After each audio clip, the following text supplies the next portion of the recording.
Madame, Monsieur, bonsoir et bienvenue au journal de la campagne. Nous partons avec le mouvement du peuple pour le progrès qui était à Broum Broum dans le Pony. Là, un meeting a permis d'expliquer le programme de développement proposé par les candidats. Les points saillants de ce meeting avec Aboubakar Traoré. C'est par des pas de danse que l'équipe de campagne du mouvement du peuple pour le progrès MPP est accueillie sur l'aire du meeting par ses militants de Banlo et de Seo. Après la présentation des candidats titulaires et de leurs suppléants au poste de conseiller dans ces deux villages, la parole est donnée à la population. Elle a soulevé des problèmes d'eau, d'infrastructures sanitaires, des maisons des femmes et des jeunes. Le MPP dit être la solution à ces préoccupations. Dans la mise en œuvre du BNDS se trouvent les solutions à leurs préoccupations.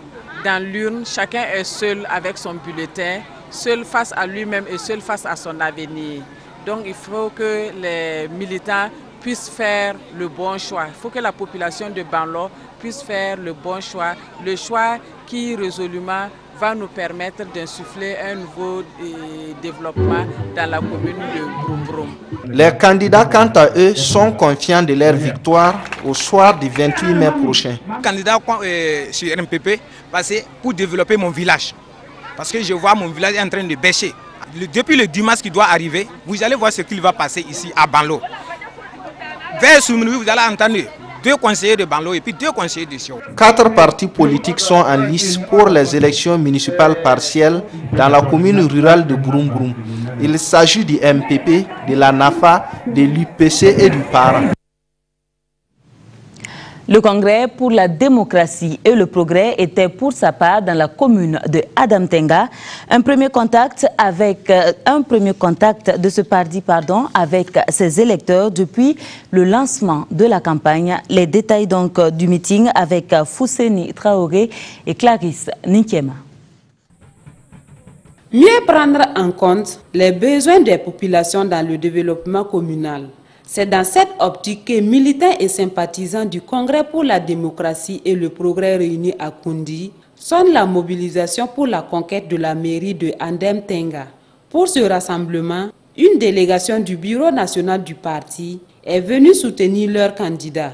Nous avons incité nos militants donc à travailler, à faire un meeting, une campagne de proximité auprès des populations, afin que les gens sortent massivement voter. C'est un programme de développement que nous allons installer dans nos communes afin que nos populations puissent sortir aussi de la misère. Mobilisées pour la circonstance, les populations ont exposé quelques difficultés qui entravent le développement de leur commune. Chez nous, ici à Adamtenga, notre problème c'est d'eau. On n'a pas de barrage, on n'a pas de forage. Plutôt des écoles. On n'a pas de lycée. Encore de plus, si tu veux aller soigner quelqu'un, il faut aller loin. Ça nous manque. Des préoccupations que les candidats promettent de prendre en compte une fois à la tête de la mairie, mais en attendant, ils invitent les différents acteurs à une campagne apaisée dans la commune d'Adamtenga.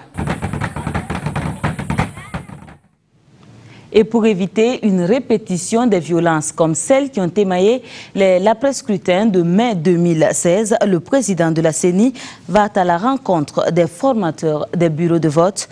Newton Ahmed Bari était avec ceux de Ouagadougou le 22 mai dernier. Le résumé des échanges avec Kounsoun Koulibaly et Zoubaviel David Dabiri. Le président de la CENI, la Commission électorale nationale indépendante, est ici dans l'arrondissement 4 de Ouagadougou pour encourager les formateurs des membres des bureaux de vote. À une semaine des élections municipales partielles et complémentaires, Newton Ahmed Bari tient à rappeler les enjeux de ces élections. À partir de cet instant, dans les 19 communes, les commissaires en charge de veiller sur le scrutin dans les différentes communes où la reprise a lieu rencontrent évidemment les formateurs qui vont former les membres du bureau de vote. Il fallait donc que je vienne rencontrer les formateurs qui vont s'adresser aux membres du bureau de vote parce que c'est la dernière étape, mais c'est une étape très délicate. Parce que évidemment de la bonne formation des membres du bureau de vote dépend aussi in fine la bonne tenue de l'élection. À la suite de cette formation, ce sont plus de 900 membres des bureaux de vote qui seront formés sur le processus électoral. Depuis l'enlèvement du matériel jusqu'à l'installation des bureaux de vote et le processus électoral, je veux dire du matin jusqu'au soir, comment ça doit se passer et comment les électeurs doivent passer pour voter et à la fin comment les membres du bureau doivent se comporter, surtout pour l'établissement des PV, les feuilles de dépouillement, les feuilles de résultats, c'est-à-dire et les enveloppes, l'emplissage des enveloppes pour pouvoir transmettre les résultats au niveau de la CIA. La CENI rencontrera ces différents démembrements ce mardi 23 mai 2017 pour un dernier point sur l'organisation de ces élections municipales partielles et complémentaires.